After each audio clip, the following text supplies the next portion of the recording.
Once upon a time, not in the days of our fathers or our fathers' fathers, but in the age of Wi-Fi and WhatsApp, there lived a girl named Adaku in the city of Lagos, where the hustle never sleeps and beauty trends travel faster than gossip in a compound meeting.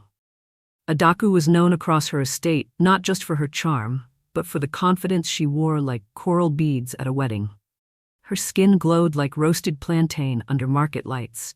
Her laughter danced like Ajigbo beats during New Yam festivals, and her spirit, oh, her spirit, could light up even the darkest corners of Third Mainland Bridge. But, like many young maidens of this digital age, Adaku was in love with TikTok. Not with the dancing or comedy, no. It was the health tips, the quick detox drinks, the secret weight loss hacks, and the natural glow smoothies that captured her heart. She didn't know that her journey to perfection would lead her not to praise, but to pain. This is the tale of the green cup of shame. It all began on a hot Wednesday morning when Nipa had just taken light, and Adaku sat in front of her mirror, sweating, scrolling, comparing. Swipe after swipe. She saw them. Pretty girls with sculpted cheekbones and flat stomachs, pouring green liquids into fancy cups, saying, "Just drink this for 7 days and your bloating will vanish. It's science, girl." Adaku, who had always been confident, began to feel insecure. Her arms, full like yam tubers in harvest season, suddenly felt too thick. Her belly, soft like pounded yam, became a source of shame. The final push came from a TikTok caption that read, "You're not glowing, you're just toxic, fix it." She rushed to the market the next day, armed with a handwritten list from her TikTok screenshot: spinach, ginger, green tea, apple cider vinegar, lemon, cayenne pepper, something called matcha. The seller raised a brow. "Auntie, you want blend pepper soup or clean floor?" But Adaku didn't laugh. She was on a mission. At home, she blended the mixture. The smell was strong, the taste, bitter like betrayal, but she gulped it. Day 1, day 2. By day 5, her stomach twisted like a masquerade dance. She whispered to herself, "Beauty is pain." Her body didn't agree. By the 7th day, Adaku was a shadow of herself. No longer did she walk with the bounce of someone who owned the ground she walked on. Instead, she shuffled, clutched her belly, and prayed silently each time she drank from the now infamous green cup. Her friends noticed.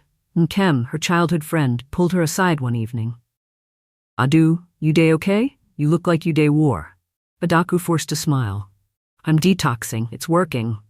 But inside, her body was screaming. She hadn't eaten solid food in days. Her stool was water. Her vision blurred at times. But every night she logged on, watched new TikToks, and made another batch. She believed her body was a lab. That with enough hacks and herbs, she could design a better version of herself. But even the gods of our land know that when you disrespect your body, the ancestors notice. Then came the dreams. Each night, she would see her grandmother standing at the edge of a river, shaking her head. "You are drinking poison, my child." Adaku would wake up sweating, heart racing. She still didn't stop. One afternoon, Adaku fainted in the middle of her compound. The neighbors gathered. Some fanned her, others whispered, "Is it juju? Is it heartbreak?" But Nkem, faithful, worried, and not fooled by TikTok science, carried her to the local herbalist's daughter, Ijeoma, whose knowledge came not from apps, but from her ancestors. Ijeoma examined her and sighed deeply. "You've poisoned your blood. Your intestines are in revolt. The spirits of your foremothers are angry. They did not carry calabashes of soup and firewood, so you could blend pepper and chemicals in the name of beauty." Adaku groaned, barely conscious. Ijeoma boiled herbs, applied leaves to her forehead, and recited chants passed down from her lineage. She burned shea bark and rubbed Adaku's feet with shea oil. 3 days passed before Adaku could speak again. In her fever, she saw visions. Ghosts of girls who had also believed TikTok over tradition. Girls who once swallowed foreign pills and drank detox teas now walked the riverbanks in silence. Adaku heard their voices. "We wanted to glow. Now we are gone." She woke up crying. Adaku's story could have ended there, healed, warned, and wiser. But pride is like yam, it grows in hidden places. The moment she could stand, she picked up her phone and posted, "Y'all, that green detox made me drop 5 kilograms. I fainted once, but girl, it's worth it." The post went viral. Thousands of likes, hundreds of comments. "Girl, you snapped. Drop the recipe, sis. Where did you buy the cup?" Another girl followed her steps, Uju, a student in Suka. she made the drink. By day 4, Uju was gone. Her younger brother found her in the bathroom, cup still in her hand, TikTok still open.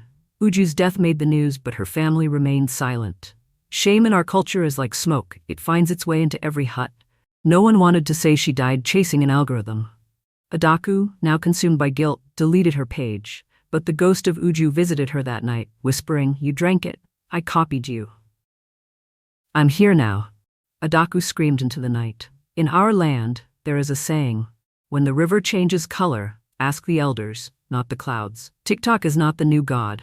It does not know your lineage, your blood, your body. Adaku learned too late that not everything trendy is true, and not every green cup cleanses. She now walks to church every Sunday, not with heels and foundation, but with bare feet and a bottle of water, praying for the girls who follow filters instead of wisdom. Let this story be your warning. Greed for perfection, thirst for shortcuts, and disobedience to tradition can destroy not only you, but your family, your legacy, your peace. If this tale touched you, subscribe to Nourish Nation, comment "I choose wisdom" below. Like this video, share your thoughts. Subscribe to Nourish Nation for more true stories that teach, heal, and remember. Subscribe to our other YouTube channel, Innovative Book Philosophy. The channel had promised something different this time. Not just reviews, not just breakdowns, but a journey. A video series designed like a map, from the basics of personal finance to the psychology of wealth, the art of decision-making, and even the spirituality of abundance. Share this story with someone who drinks from the green cup before it's too late.